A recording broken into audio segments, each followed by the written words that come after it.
Well, all the games played today, all the broadcasts are certainly in honor of this man, Lee Hull, who passed away earlier this week, a larger-than-life character in the softball community. He was a broadcaster, but really he was a coach, a life member, a friend. So we'll be chatting about Lee all throughout the afternoon. We paid homage to him in that first game of the day, that grand final rematch between Port Adelaide and West Torrens. So Lee, this one's for you, and thank you to everybody who sent in their messages of support to the whole family throughout the week. Lee, this one's for you. He will certainly be missed, that's for sure. Eric Ballnar here on the broadcast, joined by the CMAX Premier League's home run leader, their RBI leader, and top of the table, Port Adelaide Magpies, Jess Maslin, joining the broadcast. Jess, thanks. Is this your softball debut? Yeah, full game softball, yeah. I was lucky enough to do an innings of baseball, so we'll see how this goes, and my voice is slowly dying. Well, we're glad that you're here. It's an interesting contest between the Seacombe Tigers and the Sturt Falcons. A few new faces to the softball community in the lineup. We'll get through all of that a little bit later. Seacombe, actually your former club, Jess. Yeah. You were there for how many years? Oh, I think 12, 10 or 12. So you would have seen even some of these players or played with some of these players or seen some of them come through as well. I know things have looked a little bit different as well, and they're going against a perennial powerhouse in the Sturt Falcons. Yeah, it's I can see like 3 or 4 names, and actually Becky and I go all the way back to when we played at Gawler together. So there's been a lot of changes, rebranding slightly, even with their old uniforms and stuff, but should be interesting. It's a solid team. Let's see how they come out. Now, there's actually a little bit of a presentation happening before the game. Now, we've said this game's between the Seacombe Tigers and, of course, the Sturt Falcons, but now we got another team in blue walking out there. It's the Walkerville Cats, and that's because we're about to see, we won't say what it is quite yet. We'll wait for the actual unveiling, but there's a special presentation about to happen, and it involves an absolute club legend from Walkerville that is part of this as well. So that's why the Cats are here. I can see over to the left, we've got the great Linda Martin in attendance. Linda Martin, a pretty well-known name, you'd say here. She's an amazingly well-known player here in South Australia. She's one of the legends of the game, and we'll wait a bit longer to sort of talk her up, but might be some reasoning behind that, but yeah, she's definitely one of the greats. You see another one of the greats, Karen Dale, longtime teammate as well, who is directing some traffic in the show in front.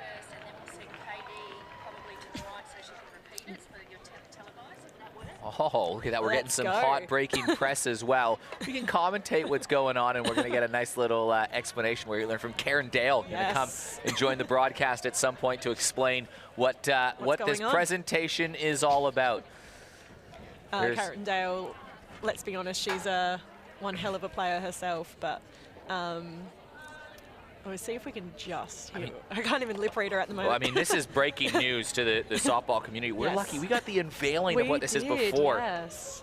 But Karen Dale basically hyping up that woman, Linda Martin. She's a two-time CAF Coral medalist. She's represented Australia at the World Championships. She's been part of a dynastic run of Walkerville, and I mean, I'm very lucky that I've come to this softball community, and I'm a bit of a historian. I like to learn about what goes on in the community, and you ask who should be on the Mount Rushmore of South Australian softball players, it's Linda Martin. Yep, there's at least 2 or 3 names that pop straight into my brain, and Linda is one of them. And she's now going to be forever enshrined. There's the debut of the newly named Shield for this very prestigious Premier League competition.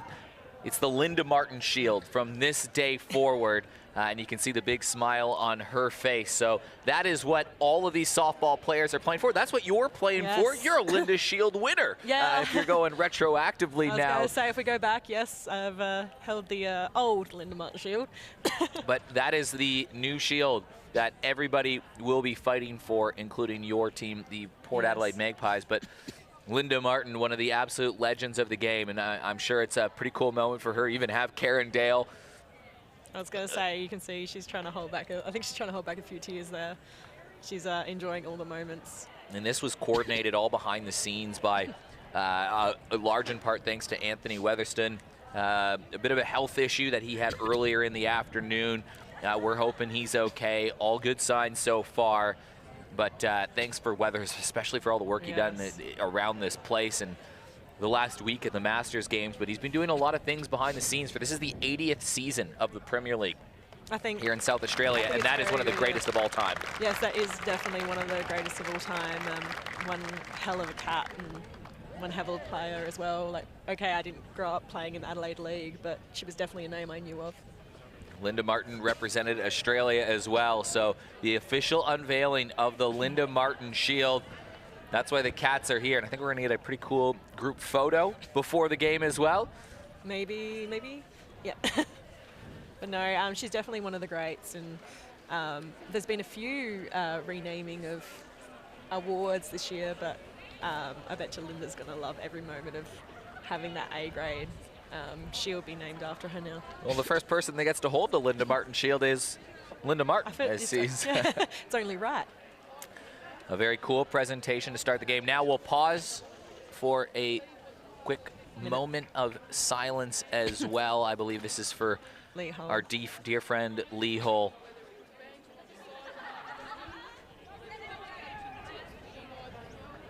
He was one of the greats, and there's going to be a good lineup of some softball greats up in the great grandstand in the sky, I guess.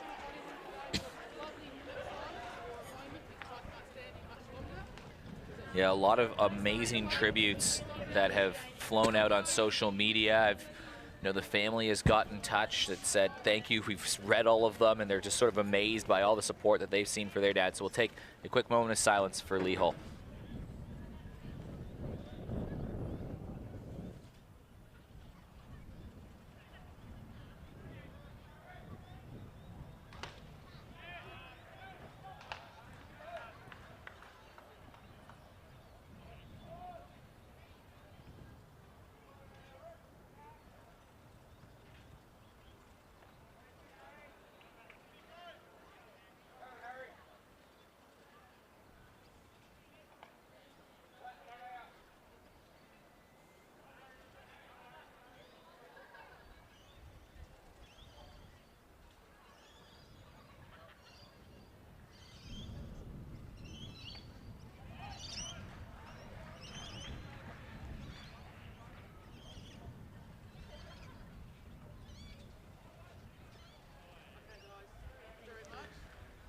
Well, we know Lee would have loved to be here on day one of the CMAX Premier League season.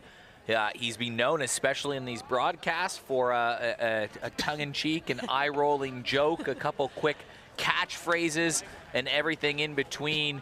He could predict, but usually bang on every time what was going to happen in the game. He had a few little pet peeves that he liked to see in the game. It was cool to, especially in that first game, so many things that we talked about with Lee almost came to fruition. One of them was actually a moment involving you, Jess Maslin.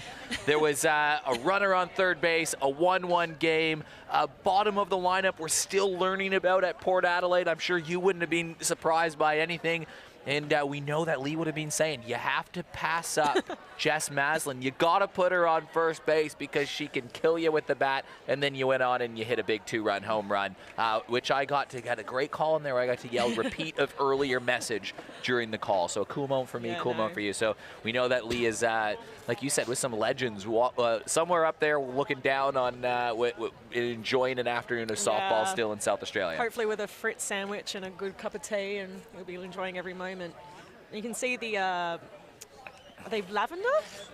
Yeah, violet ribbons. Yeah, that's good. They're going to be wearing these all season long, Sturt Falcons, to try to raise awareness and raise some funds throughout the season in honor of their teammate Tash Straps. She's got Hodgkin's lymphoma. She's got a couple treatments to go, but a few pretty exciting moments still in her life. She had little Mia about a month ago as well, so I'm sure Mia and Josh and Tash are all tuning into the game as well. So I love that they're going to be wearing these pins all season long. A few knocks to the softball community so far. A lot going on preseason.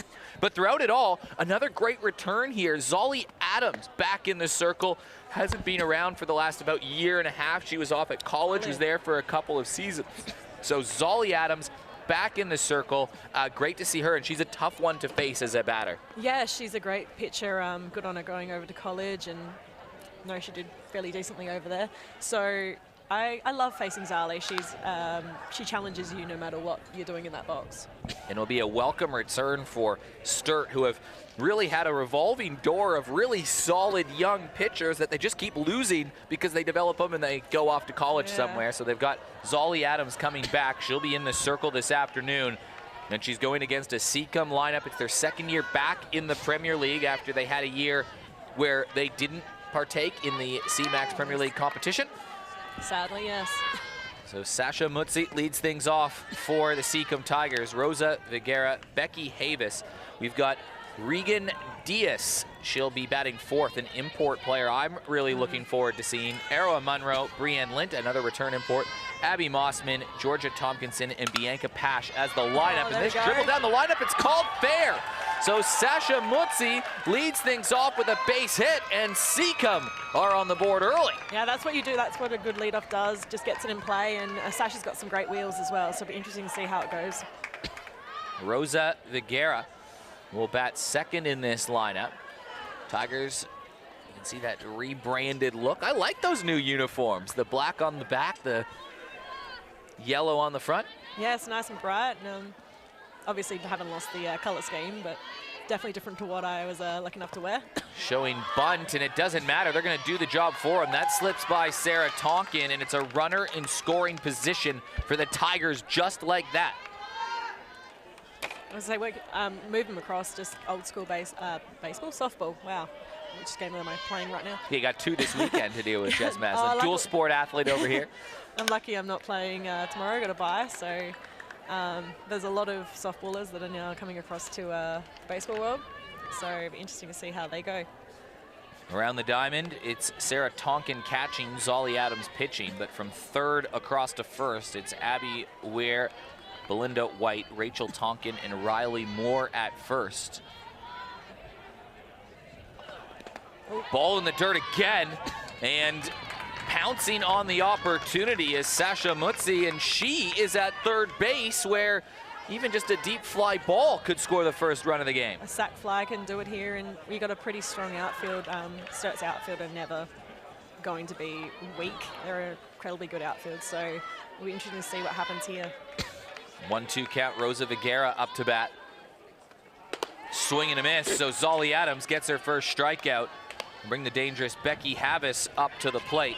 Yes, this she can definitely swing a bat. Becky, very strong athlete. Lucky enough to have played against her for years and in some rep teams with her, and she can definitely punish that ball if it's left there. So just how does the approach change? We'll get to this in a second. Pitch laid off here. When you're a batter walking up, there was a runner on first before when Rosa Viguera came up to bat and Sasha Mutzi. Now there's a runner on third. How does your approach as a batter change with a runner on first compared to a runner on third? Well, I just hope that you stay calm in the box, and to be honest, every batter is slightly different. Some may be, okay, I've got to hit it to right side to move them across, or I've got to do my job as a player. Do you bunt? Do you have to hit something deep? So for instance, Becky might be looking here, look, solid contact, can score a run, so that might be what she's looking at. So, oh, nice pitch there. I need to bring it down a little bit, looks really good. Really just with, especially early in the season, it's just trying to get yourself back into the rhythm of being back on the diamond. 2 balls and a strike on Havis. Takes the pitch down low. Adams is playing around a little bit. She's got the movement on the ball. Hasn't quite found that strike zone consistently yet. We saw in the first game of the year, it took a little bit for each of the pitchers to really settle in, but when they did, especially Liz Angler, she was humming along. And now knocked over to short, but Belle White gets down and makes the play and holds the runner at third.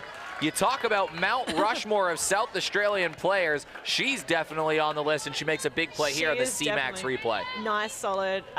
Belle's one hell of a shortstop, and if you can get it past her, you know it's a good hit. So she's got the cannon arm. I mean, what can't you say about Belle? She's someone I love playing against as well.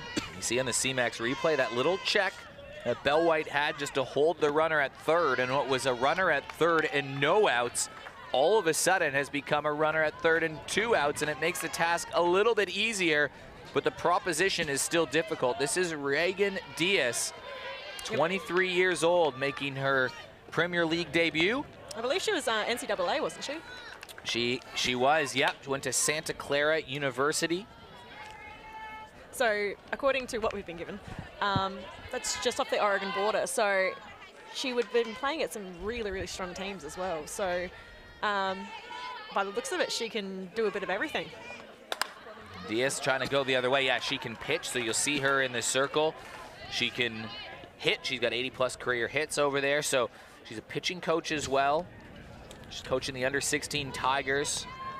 I think there's another opportunity. You know, you have someone like this in the community that comes over, maybe wants to offer some pitching lessons. If you're a younger softballer, I mean, these are the kind of players that you have a great opportunity that come over every year to learn from. Yeah, you can definitely see, we've got her in Centerfield today, is where she's playing for Seacombe, so it'll be interesting to see how she fields, and then from there, we might see her in the circle. And she'll work with Era Munro, who will be starting in the circle, but at least it's another option that you could bring in later in the game, 1 time, 2 times through the lineup. Diaz, nice. It's a cannon to left field. It's back to the wall, and Diaz, a Premier League debut home run. Welcome to Adelaide. First at bat puts it yard. You can't have much better start than that. Now the CMAX Premier League now has 2 home runs. And Regan Diaz just crushed that one to center left. Not much you can do about those. They just carry and carry. So a little jet stream up there. I saw a home run to a similar spot earlier in the day. Yeah, hers was a little bit bigger than mine. I'm not going to lie. That was absolutely crushed. Yeah, that off the bat was a no-doubter. Oh, here we go. Now Munro blasts one to right field. It's going to get held up. Abby Kennedy there to make the play, and that will end the inning. But Regan Diaz has just made an impact early on to make it a 2-0 ball game just like that. So all sorts of hoopla and fanfare starting from the beginning of this game, before the game. A great ceremony before. We didn't have the microphone on. We knew what was going on, but it's hard to do justice what's going on, so we'll bring in an expert into the commentary booth. Karen, welcome to the broadcast booth. What happened earlier in the or just before the game? We made the announcement around the new Premier League Shield being renamed in honour of Linda Martin. As you know, a number of the awards have been renamed in honour of people who have made a significant impact on the sport in this state, and Linda being one of them. So why? I mean, I'm not from here. I know when I first came over here 8-9 years ago, and I started to ask about the history, I said, who are some of the best players? Almost everybody in their top 2, 3, whatever that may be in order, Linda Martin was on the name. What made her such a good player and someone that, I mean, being the championship shield, that's not a small honor. No, it's not. When I was out there, I did a bit of a brief bio to the players out there, so I'll just cover that. Linda actually started playing A grade here in this competition at the age of 11. What? Yeah, 11 years old, and she spent 20-odd years playing in the league. She ended up playing in 16 premierships, 11 of which were winning premierships. Is that a lot? That is a lot. That is a lot. Some people are very fortunate to play and win one. Yeah, that was the dynastic Cats run that is going to be hard to match at any point. Yes, I think at that point it was winning 11 out of 13. And look, she did some of them as a playing coach as well, which was even more spectacular. She won the Kath Coral Medal twice in her career. State-wise, she played for a lot of years. I actually don't know how many years she played state for. But she was the captain of the under-18s team that won our very first nationals back in 1984. And she also won the batting award at national open level twice. So significant. Not to mention that, she was also in the Australian team for a number of years, went to a World Series in New Zealand. Yeah, that is an incredible resume from Linda Martin as Sarah Tonkin comes up to bat. Era Munro is the pitcher in the circle. She'll deliver the first pitch. It is over the plate for a strike. So did Linda know that this was happening today? I'm not sure. I'm really not sure at all. So, yeah, look, I think she's very honoured to have this award named after her. Yeah, we could see the expression from the cameras. I mean, she was definitely taken aback in a positive way from it. But what do you think this would mean to her? Oh, it would mean everything to her. She softball was everything to her, and she's still involved now. This grounded over into the outfield, so Sarah Tonkin trying to respond to a big DS home run by getting aboard. So both teams with a leadoff hit off to the left field so far. Yeah, great shot. Linda is also this year involved with the under-18 state team as an assistant coach. Oh, so she's back coaching again. She is, yeah, so very fortunate for all the girls in that team. So yes, look, she's very humbled by the whole experience and very grateful. It's one of the cool things we've seen is now Tonkin making a dash for second. About this community is when you're done your playing days, you usually find a different role to keep contributing to the sport. We talked a lot about that at the beginning of the broadcast with Lee Hull, how his roles kept changing over the years, but always giving back to softball. What do you think it is about this community around Australia and in South Australia, I guess specifically, that keeps people wanting to give back in different ways? The people I've spoken to in regards to what keeps you coming back, it is always the softball community, the softball family. That is what everyone says. It's a family here. We all come together to the same place. We see each other year in, year out, and it does feel like a real family. Knocked out towards right field. That one goes foul. And you're right. It's you can go to battle against each other on the diamond, and we'll watch these games too. And then you can go over to the Red Star Cafe where you have a bunch of volunteers that have just spent a lot of hours over the last week trying to improve it for everybody so you can have a drink with everybody after. That's right. And last week being the Masters Games here, and you have a lot of players from old playing with people they played against. Oh, I was as a swing and a miss. I'll get some inside information. I was on a buck show last night, and we stumbled across an establishment where there was a lot of WA Masters players that were having a very good time I'm not sure you should talk about that on air. It was a good time. I bet. Kick them out. No, but you're right. It's like you can go out there, you can compete to the highest level, and you can come back and you can let loose and have a good time with everybody after. Yeah, absolutely. Well, thank you very much for sharing the life of Linda Martin. It's a great initiative. I'm sure there's a few other tricks up the sleeves. I know Weathers was alluding to a couple of them for the 80th. Can you believe it's 80 years of this competition? Fantastic. And you've had a significant role to play in this story as well. So thank you very much for sharing the story. No worries. Thank you very much. We'll bring back on Jess Maslin to the call. She's making her broadcast debut as well. Well, another player on that Mount Rushmore is Belle White. You know that she's got that dangerous go-deep power as well, so Munro has to be very careful the way she pitches her, and she just missed that one, Belle White. It's coming our way. I was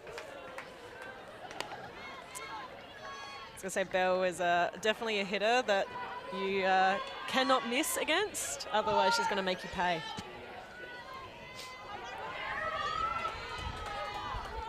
White, then Cameron, then Moore, and now a runner in scoring position. That's the vitality of trying to get one of those first two runners out from an opposition standpoint of Sturt. This is two bats in a row that can do damage, but White has this in the air and it drops. Foul. Ooh, that was very close. We're gonna get a look at the CMAX replay. Gets another life, but I thought it actually hit the catcher in fair territory. Let's have a look. Unless she touched when she was out. Oh. Ooh. That should be a fair ball, shouldn't it? It is a 1-2 count, so Belle White, though, lives to fight another day. I think the big story there is that it was a fly ball there. It's probably a catch that you'd like to have back and bring in to retire the out. And if there's one player I wouldn't want to give second life to in this competition, no, it might be this woman in the batter's box right now. Oh, that landed right on the chalk. That literally landed on the chalk. Belle gets another life, and let's see if she can use it. It's Belle, she probably will. Pitch goes up high. She's at least going to be patient and make Arrow Up Munro work. Yeah. Belle White makes you work for everything as a player. Yes, I'm so glad that last year I didn't have to catch and call pitches to her, because she's one hell of a batter, and definitely makes you think about where to put the ball. Ooh, Munro with a nice looking pitch. It just is a little bit inside. There's a little smoke from Aroha then. A little smoke of, oh, that was close. You can see the intent there. Trying to give her something that's a bit difficult to hit. This lineup does not ease up on you either, so. Full count. And it's cranked to left field. Oh. Pash moving back, and it rattles against the wall. That second life for Bell White coming in handy. It's an RBI double, and it's a 2-1 game. That's a nice, solid hit. We're seeing a lot. It's definitely turning out to be a bit of a hitters comp this year so far. But of course, it's only been, what, one and a little bit games. But well, did you see what, I'm not too sure what it ended up as, but did you see what happened on the backfield earlier today? No. It was a 1-1 draw between Glenelg and Walkerville. And Yo Grauer making her debut for Yes. Glenelg. There was only one hit in the entire game. Oh my goodness. In a 1-1 game. That's insane. Yeah, it's going to be weird facing Yo this year, but it should be a bit of fun. Yeah, a few of the teams that were sort of closer to the bottom in Seacombe, they've got a couple imports this year. Glenelg have made a couple big moves, and especially landing Yo Grauer to come to that club. There's an opportunity for teams to try to close the gap to the top. Every game's going to be so important this year. Yeah, it's definitely anyone's season this year, and yeah, like, of course, unfortunately, Yo left Port Adelaide for us, but she's definitely going to add one heck of a pitcher in that Glenelg side, and they're already a fairly solid team too. Maddie Cameron up to bat, the cleanup spot. When you think back to her year a couple years ago when she hit like 670 or something silly. Yeah. She was hitting insane. She just could not miss the ball. She was middling everything. So she's definitely another batter in this lineup that you have to be so careful with. Wasn't playing full time last year. No. But back this year, and a huge opening day inclusion, and has a chance to tie the game with a swing of the bat here. Oof. Hard hit over to third. And Brienne Lint, she blocked it, but a bit ginger coming up. You know that's going to sting. Depends if it hit her straight on bone. Let's have a look. It's actually not a bad result, to be honest. Oh, top of the foot. Oh, she almost caught that, too. So it's through the glove off the top of the foot, and she'll pop back up. But, I mean, the block there probably saves a run. If that rattles down the line, runner probably scores from second. Instead, it's going to be Cameron going to first. It's effectively a walk, but it is a painful one. Yeah. For Brienne Lint. So they got speed on the bases. Bell would have probably scored quite comfortably if that went down the line. Season number 2 for Brienne Lint. She played in Germany, so she'll be in good sort of mid-season form. You saw that from Liz Engler as well. She's probably as well positioned as anybody to start the season well, given they're coming off of the season. Yeah, she's her literal comment was today was the only thing she's not used to was the flies. So she's nice and comfortable, looking good, and haven't caught to her in a while, and it was nice to get behind the plate with her again. Yeah, she was dazzling. She had 11 strikeouts in the 4-1 Port Adelaide win earlier. This is Riley Moore up to bat. Decent pitcher in her own right. And Moore cranks one to left field. It's going to go foul. She'll have some big shoes to fill this year. Moore playing over at first base this year. Tash Straps has been at first for the last little bit. So a bit of an adjustment. I mean, we saw that with West Torrens as well. They have a new first basewoman. Wait, does Port Adelaide? Yeah, we have McKenna. No Georgia Burr as well? Yeah, George is at college, so we've got McKenna, who's a friend of Bianca's, and she's come over and settled in really nicely. So a few new folks at first base as Bell White has to scamper back. When you're fielding as well, like how important is it to have that first basewoman that you can trust when you're zipping that ball across the diamond? You played a bit of third in your time? I love playing third, but I am a first baser at heart. You've got to be there for your team. A big strikeout, though. Yeah, no, you've got to be there for your team. You've got to put your body on the line sometimes, and you've got to be a big target, because let's say if you've got someone on the run making a throw, you've got to be able to either pick that out of the dirt or stretch yourself out and get that out. Millimeters in this game count. Zolly Adams back up to bat. Swings at the first pitch. That one's sky high. It will be playable, and it's dropped! A run is going to score. but just maybe lost at the last second. It was the final out of the inning, and Lint just took her eye off it at the last second. You'll take a look at the CMAX replay. In the glove and out of the glove, and that has cost them a run. So they could have had an out with Bell White on a ball hit in the air, maybe 10 feet from home plate. They couldn't make the play. And now one in and out of the glove, and this is a 2-2 game when it probably should be 2-0. Yeah, I wonder if the wind took that one at the last minute and surprised Bree there a bit, because she seemed to be pretty settled under that. Zolly Adams is going to go to first base, although she'll be subbed out, I think, for the pitcher role.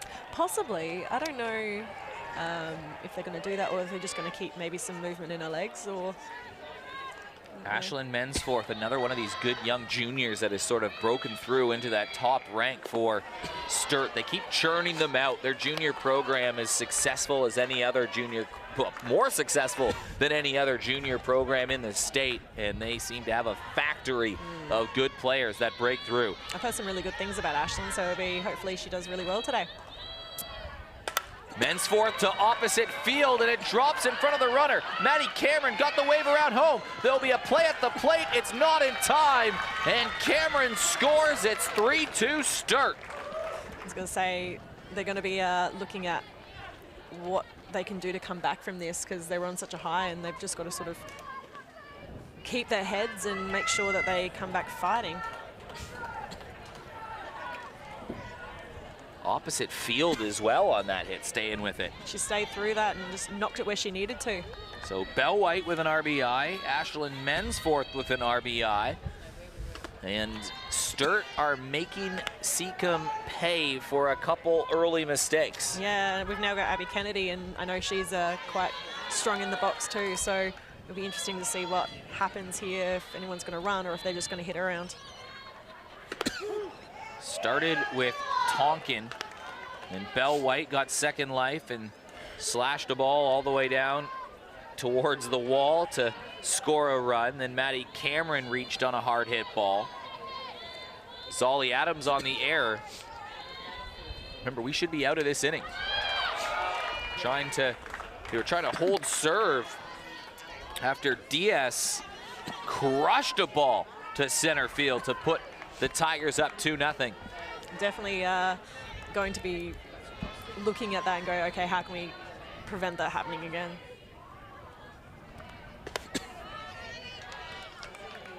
Roars just needs to keep going in there, trust her field, and she's pitching well, so we'll see if she can continue it.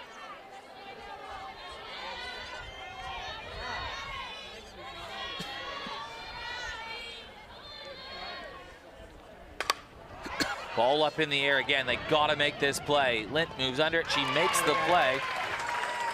And that will end the inning, but a couple of costly mistakes from the Tigers field has allowed those big bats of Sturt to put the Falcons up 3-2. What a lively start to this game, Jess Maslin. I was gonna say, there's nothing, you can't predict this game of softball, so we'll see what happens from here. We get to see the bottom of the lineup go to work. It's a bit of an awkward time, so the time change, I don't know the effect that has even just on the little hourage at this time of year, but games now starting at 3 and 5 o'clock rather than your 2 and 4.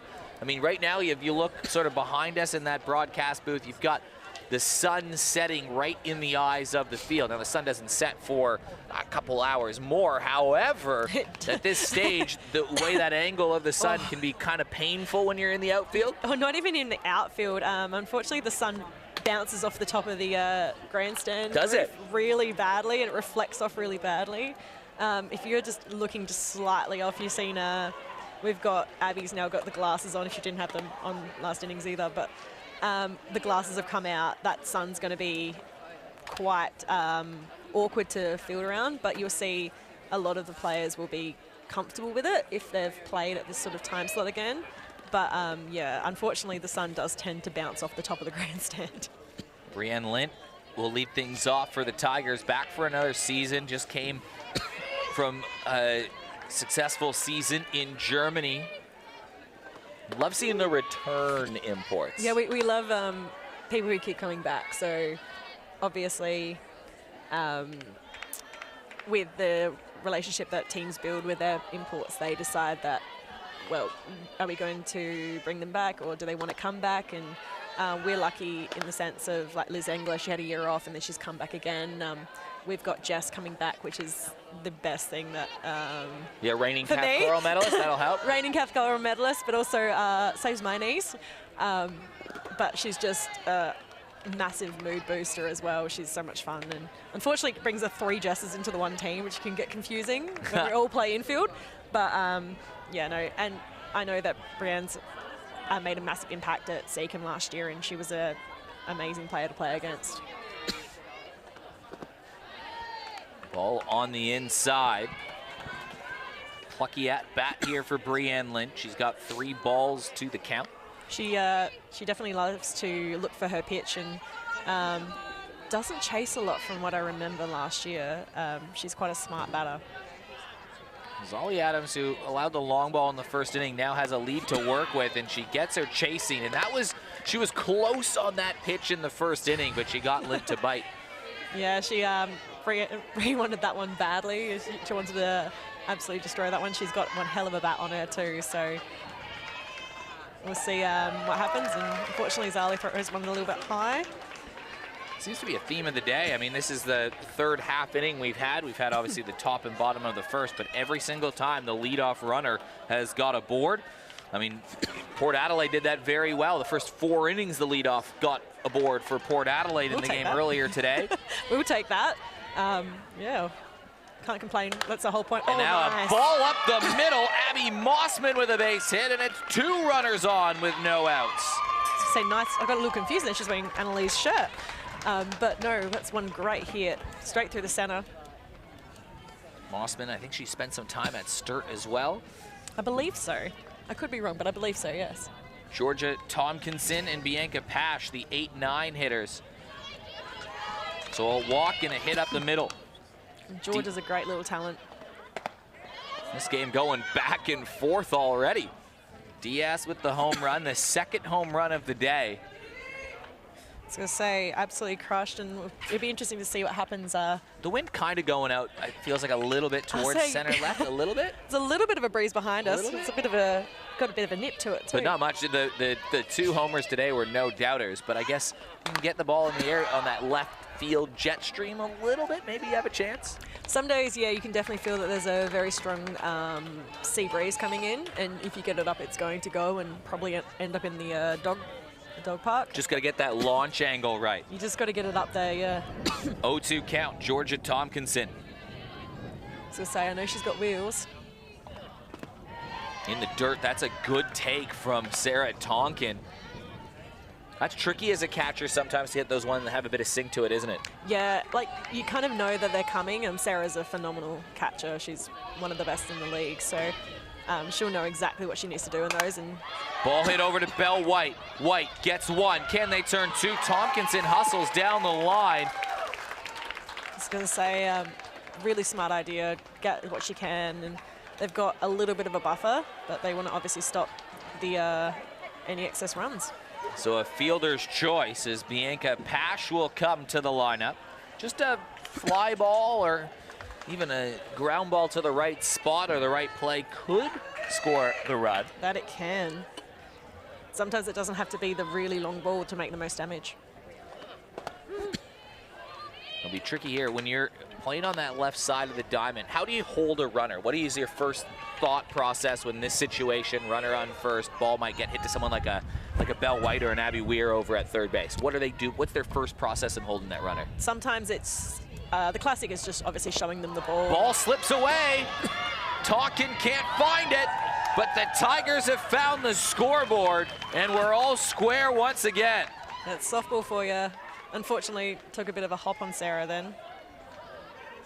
Puts another in runner in scoring position.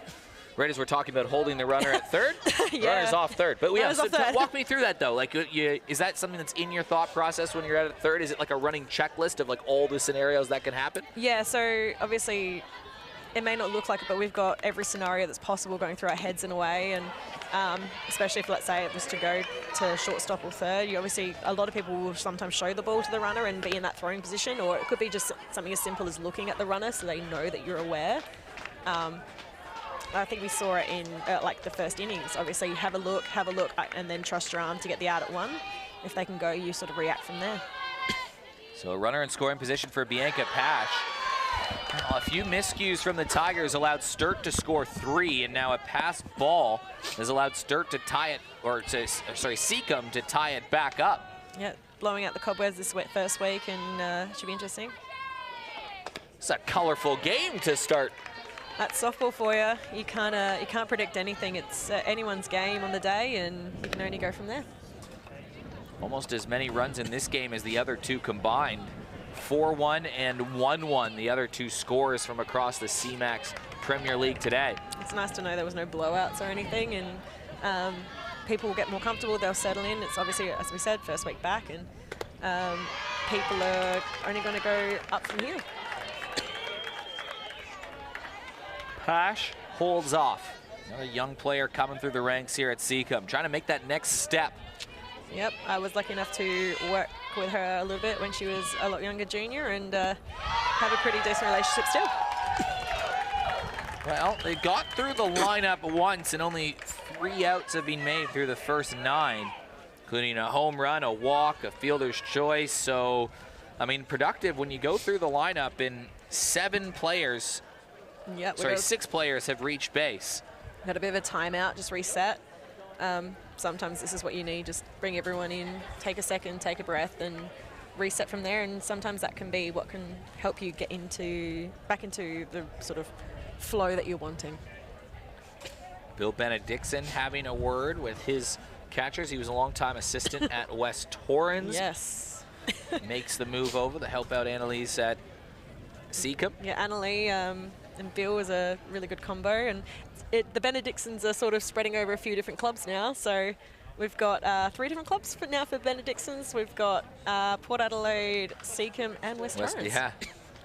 All 3 going to battle for that Linda Martin Shield this season. But Annalie Dolman made her return back to South Australia and took over the helm of Seacombe last year. She played in a good number of games as well. I'm not too sure Dolman will be playing in as many this year. She's not in the lineup. She's a good player, though. She's a good player in her own right. I remember playing her when I first came down to the city. She's no slouch herself, and I'm pretty sure last year, she came for a pinch hit and hit one over? She did. So we never know. We might see Annalie back on the diamond. Maybe not. Oh, we got new pitcher. Ruby Fidge. Yeah, Ruby Fidge coming into the game. So the first time through the lineup, Seacombe saw Zolly's stuff pretty well. So Ruby Fidge, who was building off a tremendous season last year, Ruby Fidge. Yeah. Fidges can definitely pitch, that's for sure. All of them. All of them can pitch. That's they've got a good legacy there, and whether it be softball or baseball, they can definitely make a ball move. So Ruby Fidge in the circle. After Ollie Adams in her return to South Australia gets through the lineup once. She allows the 3 runs. 1 off a pass ball, but 1 off a 2-run home run to Regan Diaz back in the first inning. Yeah, so it'll be interesting to see how Ruby comes into this game as she's not loaded. Sasha Mutzi was showing the butt. They tried to get the run. It's a catch and throw her out. They got her. Sarah Tonkin. Guns are down. Belle White brought it in. Take a look at this set play. I was going to say, that's a nice throw from Sarah right there on the dot completely. Cannot complain with that at all. And Belle White moving over from short and had ample time to make the play. Now it's rolled down the line. That will go foul. That's a tricky. As a catcher, how does that play work with your shortstop? The throw? Yeah, the throw, the catch, everything. You've sort of just got to trust that your shortstop's going to be there, and especially like a lot of the teams in the City League have like really good runners. And I think 4 or 5 happened of those last year, and it was just we weren't ready for them. So this year at least you've got a lot more interesting movements and plays happening. So obviously Benedictson and Dolman are trying some new things, and if it doesn't work, it can always work another time. You work on it, you can build from there. But yeah, as a catcher, you sort of have to trust your shortstop's going to be there. You saw in the CMAX replay, there was a lot of trust because it looks a little weird. Sarah Tonkin's throwing down to third and nobody is there. It's someone at short that has to move over to bring the ball in and then lay the tag down. That's a lot of trust you have to have. Yeah, you've got to, it's probably something Sarah and Belle have done a million times before as well. So there would be... Well, the first strikeout for Ruby Fidge coming in. So that's handy for Ruby Fidge to come in. She gets her catcher and shortstop to combine on a throw him out, and then a nice strikeout from Sasha Mutz. As we've now played 1.5 innings. It's been a long one. I mean, this game started at what? 5? It's nearly an hour. Yeah, 5:05. We started with a bit of a ceremony to reveal the Linda Martin Shield, and 34 minutes into the game, where luckily we've got Lindy Radigan all over it. Lindy Radigan, an icon in her own right there. What is it, the 5:06 the start time, so it's a 90-minute timed game. So if you're watching at home, no new innings after 5:31 is when we'll be, or 6:31. We started at 5:10 officially. Look at that. Okay, so. What would we do without you, Lindy? So it started at 5:10 officially. So set your alarms. No new innings after 35. So we might be in trouble if it was 5. 6:35. No, it'll be interesting to see how Sturt come out here. It's a 3-3 game, so basically, will they come out aggressive? Will they play short ball? It's really up to them. It'll be the second time through, and lurking in the mirror for Arrow and Munro, they've got Rachel Tonkin first, but a very important out because Sarah Tonkin, Belle White, and Maddie Cameron aren't far behind in the lineup, and they've already provided some damage in this game. All of them with hits, all of them have scored runs, including that thundering shot from Belle White. Yeah, the Tonkin sisters back-to-back is always a really strong 9-1, and Rachel in her own right is quite a savvy batter. She's got very good speed, and then you back it up with her sister, who is exactly the same, quite smart in the box, and also got some speed and some strength of her own. She's been used in a couple different spots mainly throughout her career. It's either batting 2 or batting 9 for Sarah Tonkin, or Rachel Tonkin rather. She can get on base. It's a 2-1 count. She's dangerous to have on the base paths. She's well, a lot. Basically, I don't think there's a person in this Sturt team that you wouldn't sort of want on the base paths with their speed. So, or at least their base running smarts. Rachel Tonkin opposite field. A nice play by Becky Havas at first base. The ball took a little bit of a jump on her, and that's you're a first basewoman, Jess Maslin. That's a tricky play to make. Yeah, you got to stay down on those. West Beach can be a little unpredictable at times, and she's stayed down nicely on that. So Becky will be quite happy to have that one in her glove, get the fielding out on her own, and got the first one of the season done. Changes the equation with Sarah Tonkin coming to bat and nobody on base. So Sarah will be looking for any mispitch by Aroha, and we'll go from there. Left fielders usually be warned when Sarah Tonkin's up to bat. That indeed. She's started to become a bit of a mainstay on the team of the year now, Sarah Tonkin. Yeah, she holds that catcher's position pretty strongly. If she's not there, she's usually somewhere else on the diamond. Very nice change-up from Aroha there. Unfortunately, didn't quite get called. Crack to left field. Bianca Pash brings it in. You can see the smile on her face. She wanted that. Is that a little nervy one as well, being like, oh no. Oh, it's tailing away from her, so she's had to like really lean out for that one. So should be quite happy with that one. She's a very animated player and a lot of energy right there. And just having to reach away on the backhand. She tracked that perfectly. And now Abby Weir up to bat.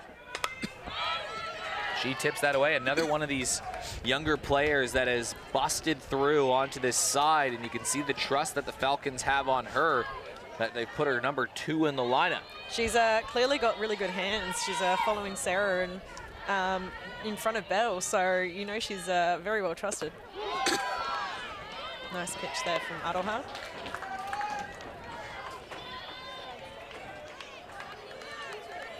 Munro getting in the good count 0-2. I mean, having Belle White come up to bat with nobody on would be huge to start an inning.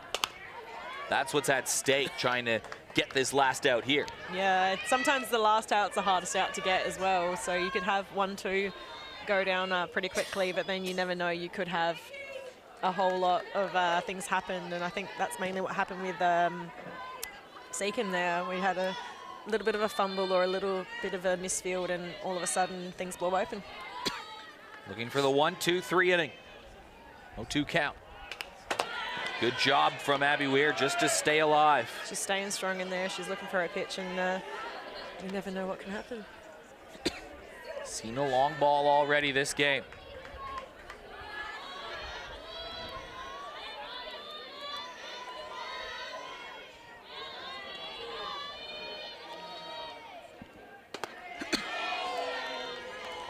Pitch just hugged on the outside. That's a hard one to stay off. That is indeed something hard to stay off. Adaha loves to make you chase a bit, and I loved catching to her for ages because it was a bit of a fun game there. 1-2 count. Skied up in the air, charging on is Regan Diaz, and she makes the play to end the inning. It's a 1-2-3 effort from Era Munro, and it keeps the Sturt Falcons bats at bay. We've played 2, and we're all tied up at 3. Here's a look at the CMAX replay. She had eyes for that ball and nothing else there. Good call out there. Right field could have easily got that as well, but Regan came over quite comfortably. Well, good opportunity now with the 2, 3, 4 batters coming up. Vigera, Havis, and Diaz. It's going to be the same for both teams with sort of that middle of the lineup getting an opportunity here in the 3rd. This could be that pivotal point in the game. Like, the game could be decided in the 3rd inning. It could be. You can't ever say when things are going to happen, but Rosa will be looking to, come up nice and strong, and we're going to see 2 very good power hitters in Becky and Regan. Ruby Fidge will start her first full inning of work. She came in when Sasha Mutzi was coming up to bat. She got 2 for 1. She got she had a nice little handy connection between Sarah Tonkin and Belle White to get out number 1. And then she struck out Mutzi to end the inning. So 2 outs with just that 1 at bat. And now it's Rosa Vigera who will lead things off for the Tigers. As I say, the Seacombe, a lot of the Seacombe girls have probably seen Ruby, but probably not enough to sort of be able to go, okay, I feel comfortable, because you can never feel comfortable against a pitcher. Vigera fouls one away, but quickly behind 0-2. Ruby would be nice, nicely settling in, and she'll be coming in to the start of the innings, feeling a little bit more relaxed, hopefully, and come in and do her job.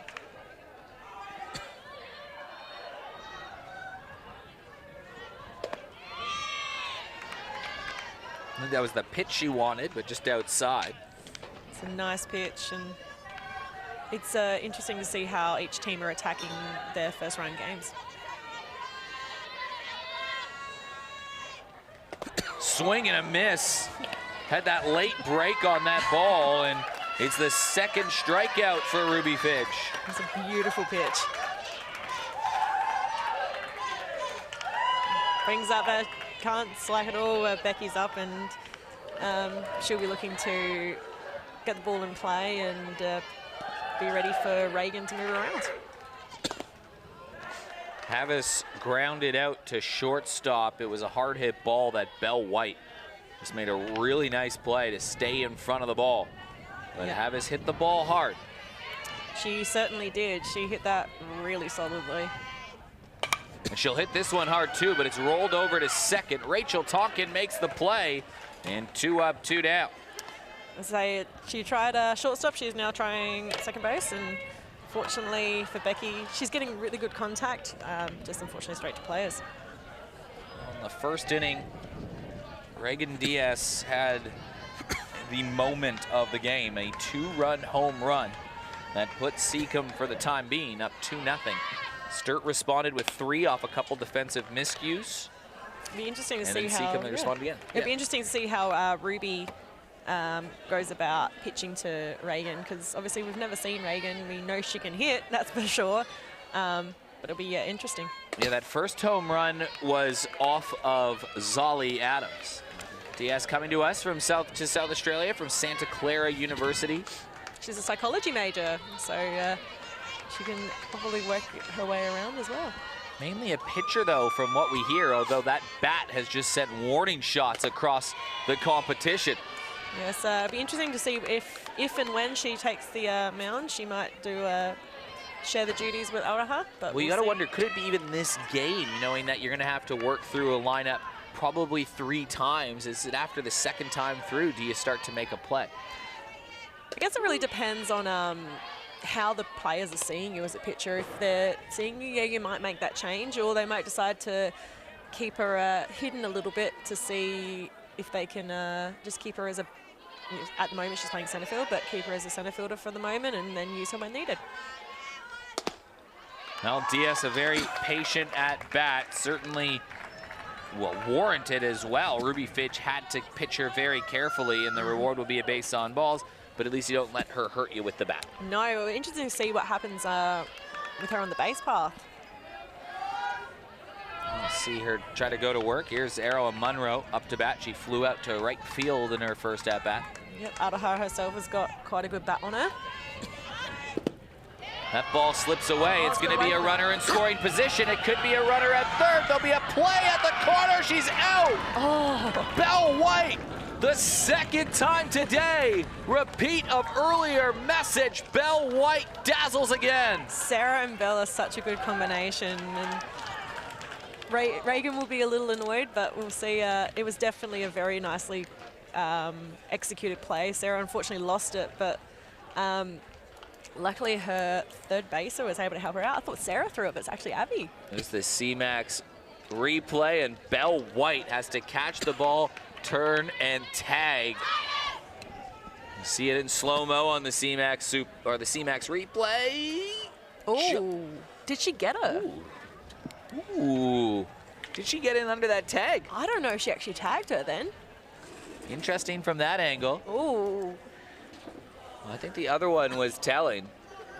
I was going to say, from that one we can't really tell, but the other one I don't know if she actually got her, unless she got her on the way through. Ooh. It's tough to tell. It kind of looks it from that angle that Diaz missed it. I love that shot, though, because you have the reaction from Diaz over at third and the reaction from Belle, both of them adamant that they made the play. In the scorebook, it's going down as Belle White tagging her out at third. It's the second time White has done that today. So you want to talk about an impact player. Belle White has an RBI to get Sturt into the game. She's tagged out 2 players at second and made a nice defensive play at short. So we go from her making the play at third, and now she's seeing if she can make her impact here with the bat. She may have just retired from international softball, but she is certainly still very large and looming here in the CMAX Premier League. She's one hell of a player. Offers at this pitch, it goes foul. I was going to say, when you think of impactful players in the CMAX Premier League, Belle is definitely top of that list, if not definitely up that list.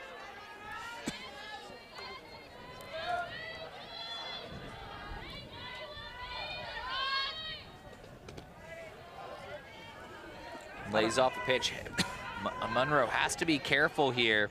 Maddie Cameron standing right behind her. This is that 1-2 punch in the middle of the lineup that's been a pain in the rear end for oppositions from Sturt all year. They are one hell of a batting lineup, Sturt, and they definitely make you pay when something goes wrong.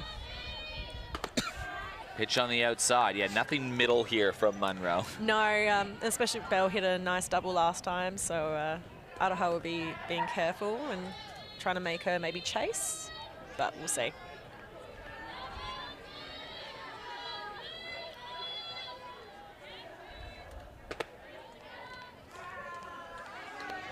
So 3 and full count. Just going to come back and challenge Belle. And Belle's going to be looking for that pitch to drive.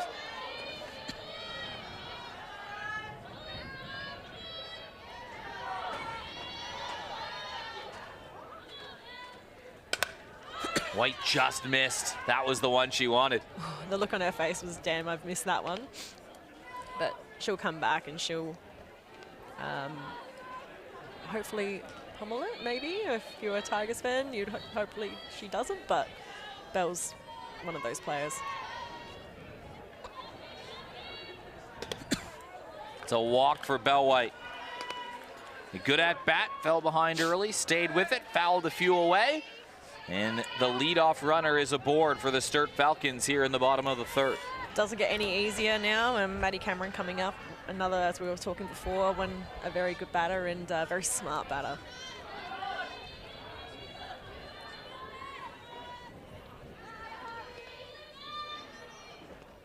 Swings at the first pitch. She does that a lot, Maddie Cameron. If she sees, she doesn't waste any time. If she sees something she likes. Yeah, she likes it, she goes for it, and it's such an interesting way of having to work with around Maddie as you're a player, and whether it be you're catching or pitching, you've got to be so smart because she can absolutely fire so fast.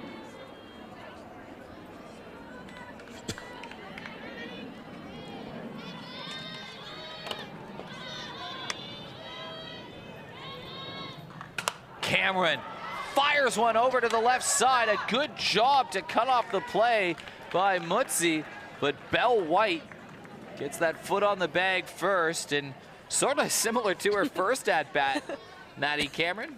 Yeah, it doesn't hit have to towards be, the infield, and she's aboard. It doesn't have to be straight to the fence to still make an impact, and it's a nice solid one. And Sasha made the choice to try to get Bell at second, which I mean, she had the opportunity to, so why not? Riley Moore, first pitch cut. Bell was off then. Yeah, this is a dangerous position for the Tigers, who have held serve so far in this game. I'll say Sturt will want to come out nice and hard and hopefully put a few more on the board.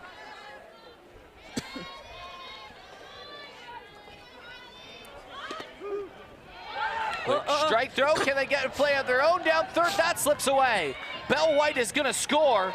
And it is a 4-3 game. Now a wild throw, and Maddie Cameron all of a sudden is at third. So a couple of errant throws from the Tigers.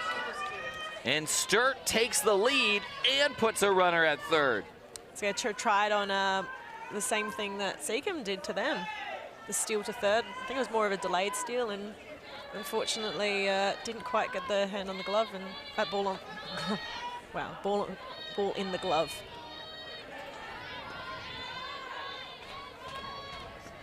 Certainly something that Bell White does very well. James Harris talked about this at length in the first broadcast, how Bell White, as you see on the CMAX replay, that ball slips away. She makes you make a play. So there she's taking on the defense. She's challenging Seacombe and saying, hey, I'm going to go.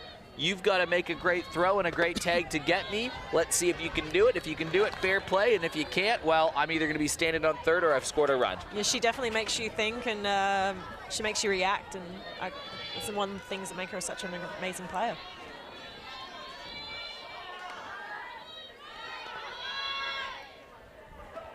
Riley Moore knocks one into foul territory. All Riley might be looking for is just get one nice and deep to the outfield, and Maddie's got some good wheels on her, so she'll looking for that sac fly. I have a feeling that Bell White is going to earn a few votes in this game. She probably will, yes.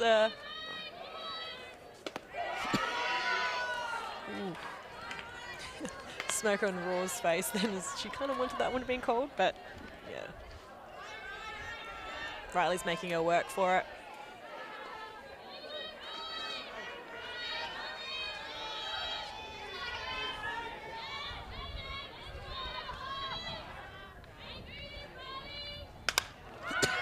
Knocked high in the air.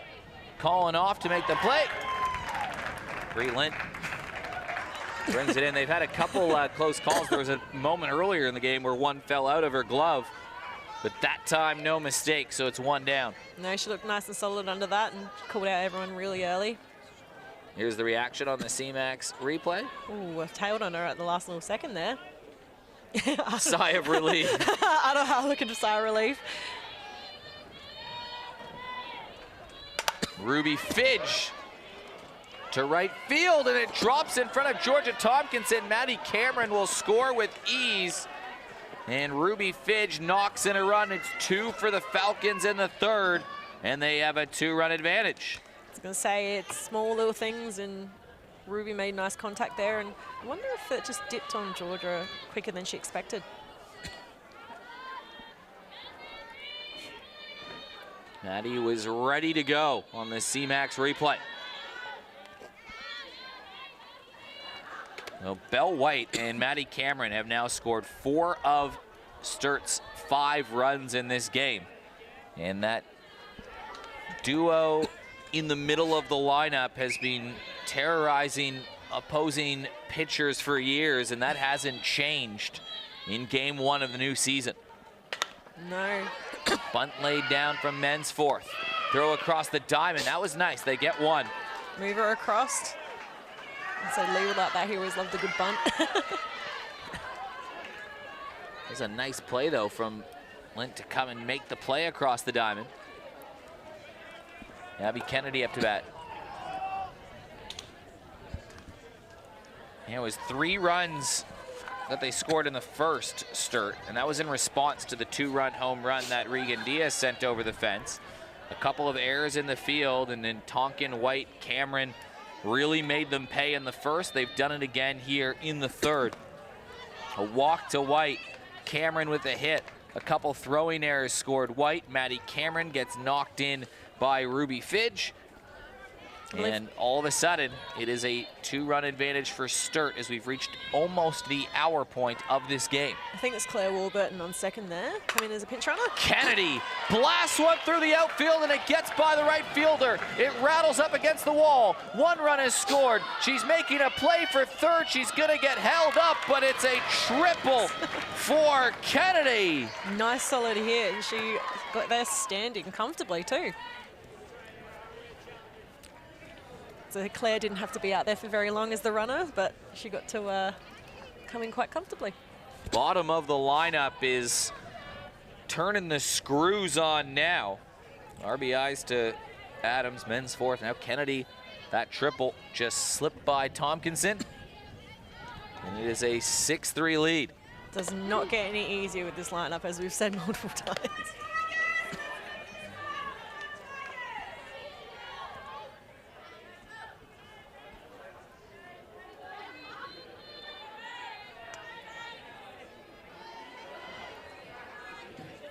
Game happens fast, doesn't it? Yep, that's Tonkin swings at a pitch up high. That softball for you can change in an instant. One hit can change the entire game, or one play can do a lot as well. And I think we've seen today small things making big impacts.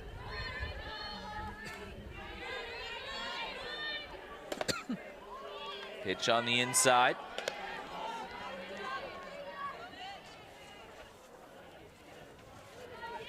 And Monroe not getting the help that she would probably like from the defense today.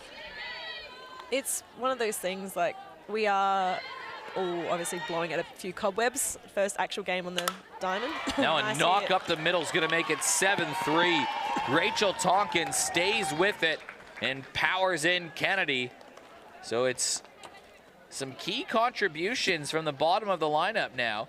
Fidge, men's fourth, Kennedy, and Tonkin all helping to factor in to drive in some runs. Yeah, making them pay.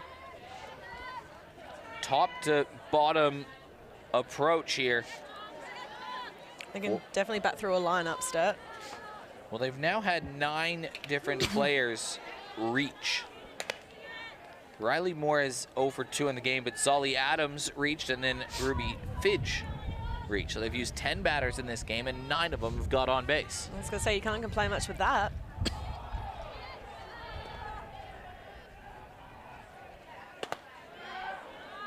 Back to the top of the lineup with Sarah Tonkin. Sarah will be hunting her pitch, and she'll go quite strongly at it. You can't. Sarah's another batter. She's so strong and so smart in the box. You pitching to her, it can be quite difficult. Tonkin cracks one to left field. Pash has to take a step back, and it's going to drop over her head. It'll cash in her sister, Rachel, as Sarah Tonkin aboard with a double. It's a 5-run inning for Sturt. So say Bianca had tracked back on that, but I think it took off more than she expected. And now Abby Weir will come up to bat. They're going to make a change, I think. This will be the 9th batter in the lineup. I think it took off on Bianca there, and it'll be interesting to see if, you know, Annalie can bring her team down, keep them relaxed. We saw the same thing happen with Sturt, and Annalie would just be going, okay, let's reset, let's have a look at what we can do here, and hopefully get out of this one. So everyone in the lineup would have had an at-bat this innings, so we will see how this goes, I guess. Well, Maddie Cameron, who was out there coaching first base, just had to make this swap with Zolly Adams because Cameron's just a couple batters away if Abby Weir and Belle White can do some damage. This is damage. This is critical right now for the Tigers to retire this batter, Abby Weir. She swings at the first pitch. It goes to short. It's well played. Throw across the diamond. Mutse to Havis. They make the play. It'll end the threat. But White, Cameron, Adams, Kennedy, and Ruby Fidge, not Zolly Adams. Kennedy and Tonkin score a 5-run inning for the Sturt Falcons. Seacombe will be looking to maybe have a 5-run inning of their own. Yeah, and they're going to have to get a hurry on it. There's about half an hour left in the game. No new innings in another 23 minutes or so from now. So time is of the essence. They'll have to peg back a couple, you'd think, in this inning. They definitely will be looking for it. Where I believe Adaha's up, so she'll be looking to make an impact on after the play at third. Now this bottom part of the lineup did threaten back in the second. Lint, Mossman, Tompkinson, and Pash, they actually all reached base. But then a strikeout, a runner caught at third base. Seacombe's been tagged out at third 3 times. They've made a couple defensive miscues. Their game probably a bit closer than what the score line suggests right now. Just a couple of those small moments have had big impacts in the game, like you said. Yeah, Seacombe will look back on certain things in this game and be like, okay, where can we improve from there? But you've got to start somewhere in week 1, and they're definitely not shaming themselves. Well, the game, long way from being over. Munro up to bat.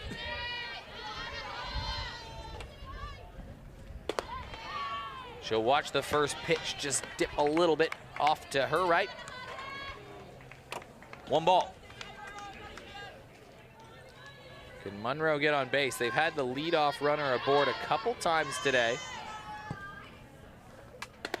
Base runners in each of them. DS actually gave them a nice 2-0 lead. Sturt responded with 3. Seacombe leveled it in the second, but it's that huge 5-run bottom of the third from Sturt. That's the difference right now. Munro drives one to the outfield, and it's a base hit for Era Munro. Adaha will be quite happy with that. They would seem to be playing a bit of a shift on her then. That one just cut a little bit in front of Mensforth. So Brienne's up now. Can Bree Lint start to string together a couple hits for Seacombe? They don't need all in this inning, but a little bit would go a long way to get the Tigers back in the contest. Bree will be looking to score her ideally, but move her over at least for a start.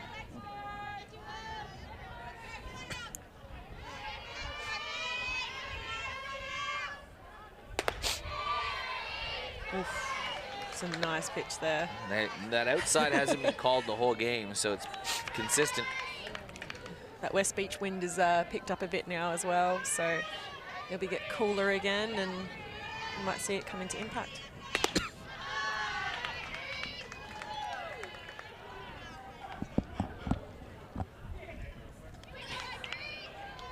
Ruby has the ball, sail a little bit wide, so it's a 3-0 count.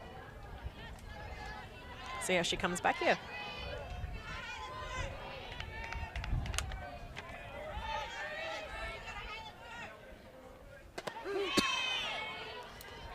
best she can do is come back and look for that strike, look put for it that over the strike, plate. put it over the plate, whether it be you put it away from the player or whatever, coming back with that strike is always what you want to happen.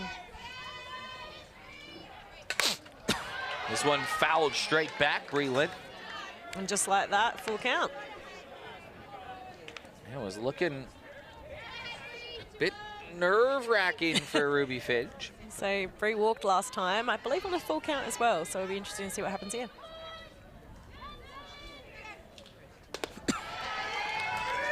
Repeat of earlier message. Repeat of earlier. Bree being very smart in the box there. Well, no outs, runners on first and second. This is exactly how this Sturt inning started when they scored 5 runs. Now Seacombe trying to do the same thing. Abby Mossman up to bat. She's already got a hit to center field today. And she had a beautiful hit up the middle and see if she can replicate it. Still showing bunt. She lays off on it. A 1-0 count. Yeah, I'm looking at how the field are reacting to her putting a bunt down.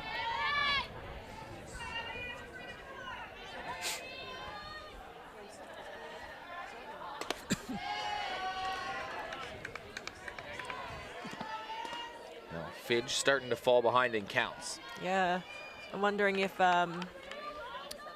she's thinking about how she's going to attack the players and maybe guiding it a little bit, but she's a good pitcher in her own right. There she goes, comes back nice and strong. It's just the 2-3 batters that haven't reached today for Seacombe. So the lineup looking fairly balanced right now. Trying to respond to a 5-run number that Sturt just put up. The game starting to run out of time. It'll be around the 6:35 mark locally. It's 6:17 right now that no new innings will be allowed. So you figure 1 bat chance here and 1 more later on. See how they respond to it.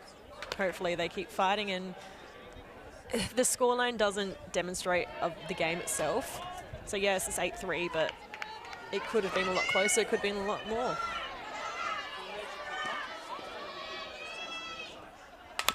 Mossman down the line, and it's a nice trap. They get the runner at third. Can they get 2? She's safe. Oh, she's safe. But how about the trap over at third from Abby Weir? That could have been dangerous if they got past her. Wow. Backhanded play, step on the bag. Smart work to go over the base and come through and try to get that play at first as well. Easy force out. Georgia Tompkinson reached on a fielder's choice.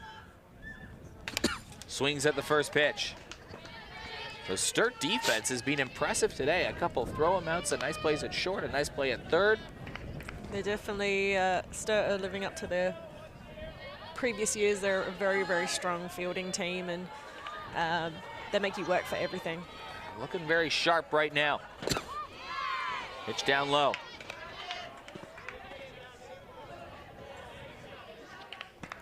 If they can get Tompkinson and Pash and get through to the top of the lineup with some runners on and already some numbers on the board, this is the best path forward for the Tigers.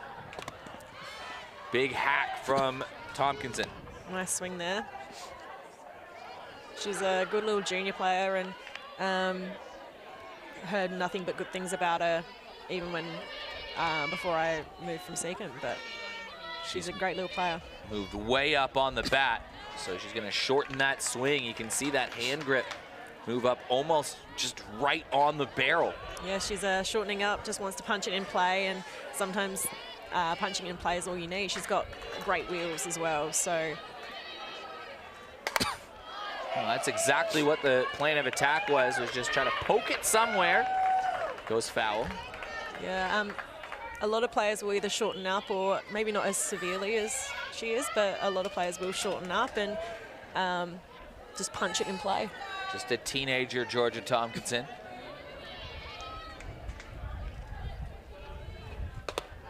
Rise. Look, it's not a lot on the outside today, but full count. We'll see what happens here. It's been a few full counts this inning. Tompkinson slashes one down the line. It just is foul. Sort of minute margins today for the Tigers. And she's keeping it eventful in there. She's fighting for it.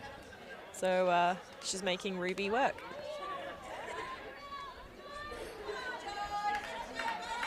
Trying to keep Seacombe in the game here. Still only one out. Up the middle, and it just gets through Tonkin. Runner getting the wave around home, and Tompkinson has driven in a run. And how about the reaction at first base from Georgia Tompkinson?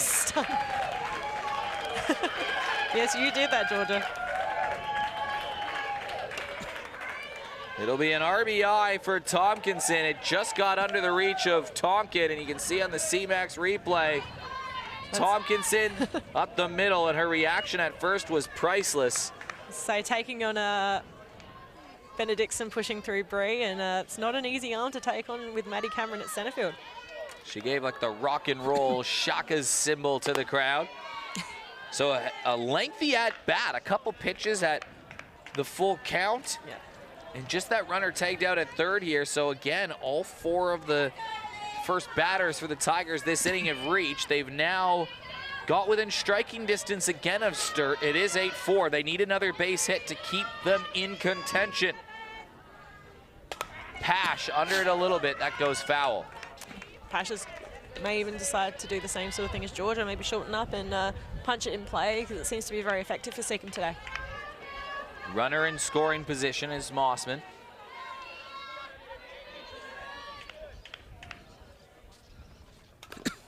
Just stayed alive, tipped that one foul, but we're up to 2 strikes. Just got her bat to that one. Big effort from Seacombe. They led 2-0, then they were down 3-2, tied it at 3. Sturt puts up 8, Seacombe instantly responds. They've had some runs taken off the board by some sublime plays from Belle White. Pitch on the outside, same call as it's been all there. Just a little bit outside. It's this nice pitch. It's one of those pitches that could be 50-50, depending on the day as well. That was Ruby Fidge's reaction as well. She came in after Zolly Adams went once through the order, allowed 3 runs. Same exact spot. That sucks. Like, it's a beautiful pitch, and it's just not today. And for the 4th straight batter, maybe? Full count? Yeah, I think so. It's like 3rd or 4th, I'd say. I mean, a lot of pitches this inning so far for Ruby Fidge. They're making Ruby work here. Bottom of the lineup, putting him to work. It goes off the glove of Ruby Fidge, and it's going to load the bases. So the tying run is going to come to the plate. I was going to say, that's softball for you. Anything can happen, and sometimes it just pops the wrong way out of your glove, and what can you do? Well, they have 1 out. Bases are loaded. Mutze and Vigera up to bat. If just one of them can Looks like find a coming hit, in. Becky Havis is going to have a huge opportunity, and there's going to be a pitching change. Oh, is this Ollie Durham? I believe Olivia, quite a good pitcher as well, good up-and-coming junior, and as you said before, Sturt's junior program are really strong, and I've seen Olivia pitch once, I believe. I've never faced her. I believe she pitched last year in Premier League. I could be wrong. I've definitely seen her pitch B grade countless times, but I think she may have had a start in Premier League. So the 3rd pitcher that the Falcons are going to use.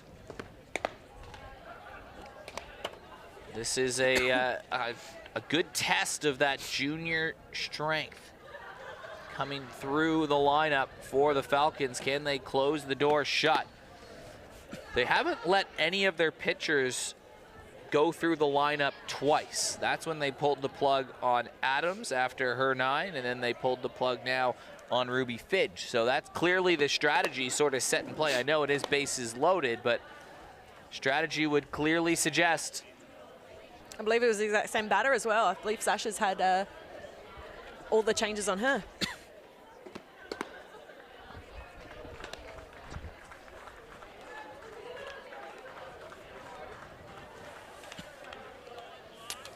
Olivia Durham. We'll see how Sasha goes facing her third pitcher of the day. A pressure moment for the young Durham in the game. Bases are loaded. Mutza, the leadoff hitter, she's got a hit. She struck out.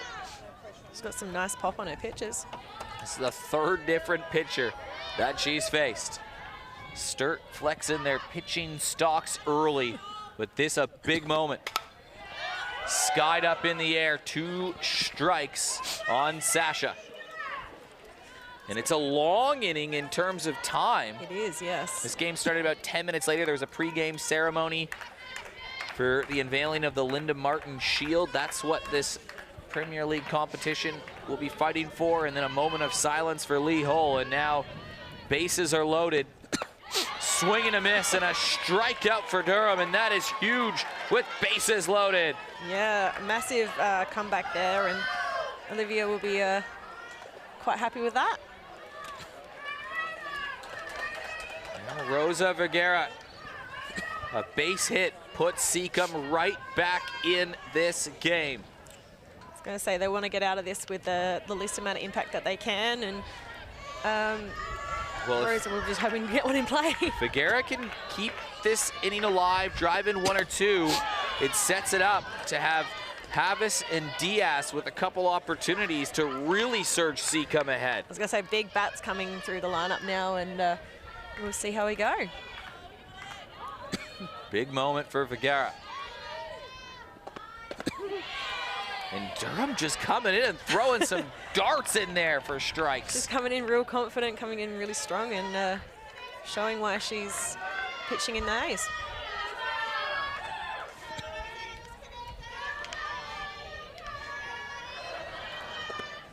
Swing and a miss. 2 strikeouts. Ollie, ollie, ollie. Oi, oi, oi. It's 2 strikeouts with the bases loaded to help slam the door shut on Seacombe. They would have loved to get out of that in no other way but that one. In no other way but that one. See it on the CMAX replay. It just cuts down low. And now it gets interesting here as we go to the bottom of the 4th. If Sturt can just kind of fight the clock for 7 minutes, have a couple long at-bats, a couple base hitters, there might not be anything that the Seacombe Tigers can do. It's been a plucky effort for them, though. That's the fun time of playing time games. Sometimes the clock can beat you. Meanwhile, Sturt haven't shown their pitcher more than once to anyone in the lineup. This will be Munro's 4th time, or she's working her way through her 3rd time through right now, sorry. Yeah, 3rd time. Aroha's a resilient pitcher. She will just absolutely chug along for your team and will do what you need her to do. In the last inning, everybody came up to bat for Sturt. They scored 5 runs, but it's been a top-to-bottom effort from the Falcons so far. We've scored 8. Leading off with Bell, massive part of their lineup as well. First pitch strike. Belle White has an RBI. She has a walk. She's scored twice. She's tagged 2 runners out at 3rd. She's made a nice play at short. She's pretty much been Belle White. Bell's done what Belle White does. She's made her impact known. Munro just nibbling the outside.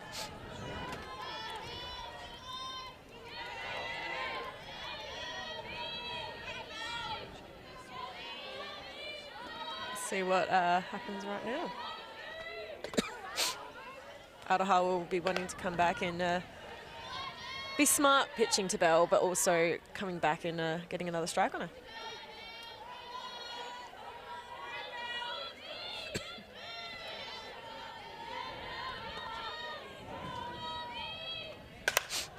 Now she saw a pitch she liked and was chomping.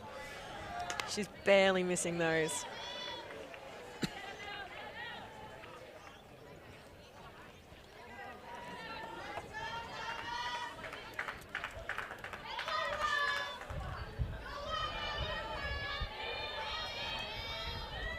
Swing and a miss.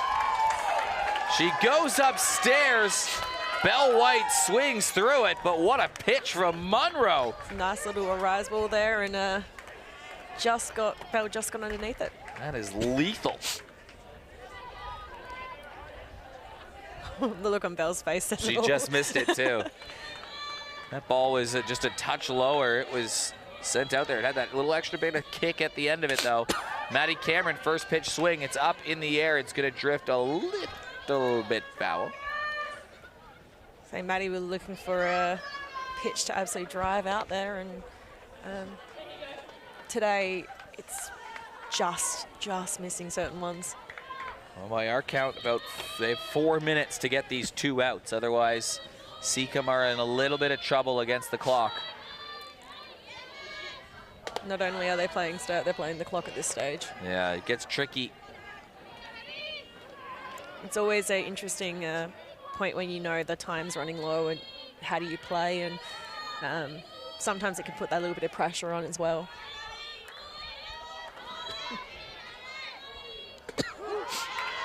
Nice pitch there. Couple strikes on Maddie Cameron. Was that outside corner finally got one?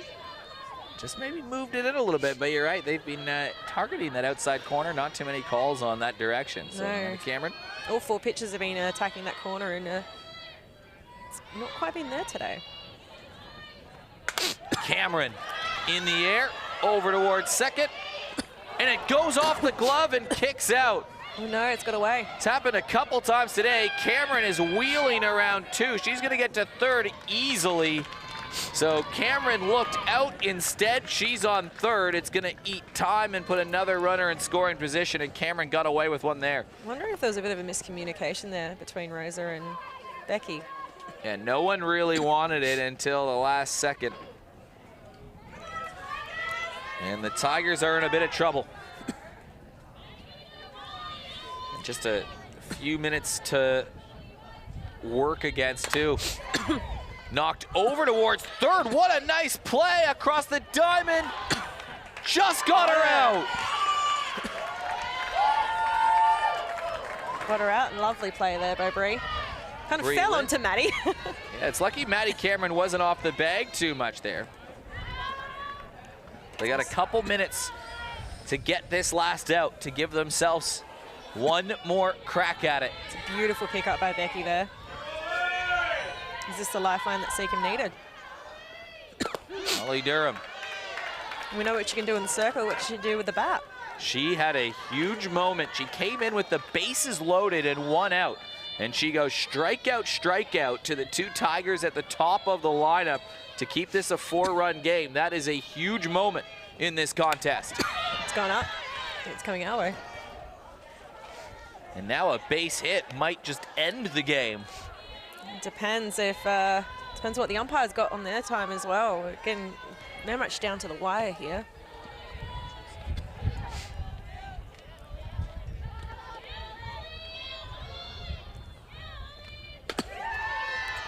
Just up there. They need this out.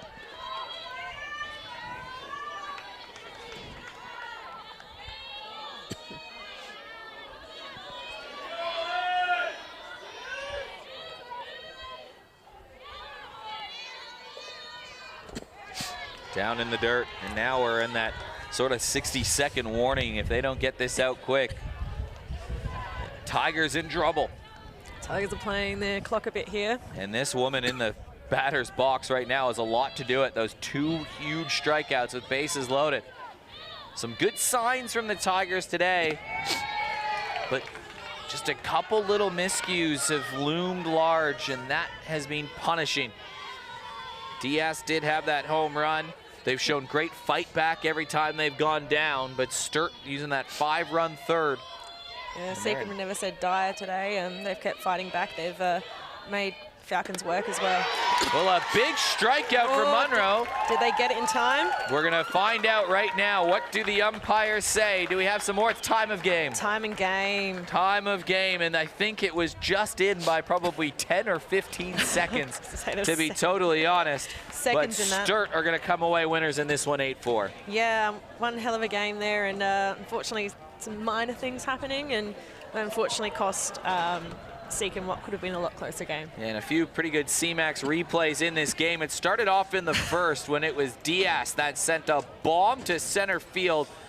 She made that a 2-0 game right off the bat. Right, welcome to the Adelaide competition, Reagan, and I think the smiling team says it all. That was a really, really good hit and absolutely smoked. Yeah, pitcher be warned, Regan Diaz can swing the stick. We'll see how she goes the rest of the season as well. So that put them up 2-0, but it was an instant response. Belle White, who had a ball almost caught earlier from Seacombe, they gave her second life. She made them pay. She got Sturt on the board. This was back in the first inning to issue that response. That was an RBI, and then they kept adding a little bit more. You can see the miscue right here. Should have been the third out. It wasn't. It dropped down. It scored a run. And just like that, it went from 2-0 to 3-2 to Sturt to start this game, just taking advantage of mistakes. Yeah, little things happening. Fortunately, things popping out of people's gloves. And I think from there it sort of showed what's to come. Meanwhile, there was a couple really nice defensive plays, including this one, Tonkin to White. So they added some damage with the bat. They took it away in the field. Well, Pash made a nice little play in the outfield. Yes. Seacombe did respond, though. They're down 3-2. They got back right away. It was on a pass ball, but then bam, Belle White, her second play at third again. That was when it was 3-3. That ended the threat. And then it was a 5-run inning. Again, a couple miscues, but some big bats of Belle White, who was probably the player of the game for my book. She was brilliant in this game in the field, big with the bat. And this was all part of that big 5-run inning to make it 8-3. Now, I mean, another way, when Ollie Durham came in with bases loaded, she had a big chance. Seacombe had a big chance to have a couple hits, and Seacombe are close. They're right there. You can see it. They're definitely knocking on the door. Ollie came in what can be a really tough situation and showed that there was no pressure on her. She came in through really well and got some good K2s. That'll do it for us on day one of the CMAX Premier League, a double header of action, finishing Port Adelaide and Sturt the winners today. Jess Maslin, thank you so much for pinch hitting in the second part of this game. We loved having you on the broadcast. We're going to have you again on the broadcast this season, and a big thanks to Spacequake Sports and everybody for getting the show on the road again. No, thank you very much.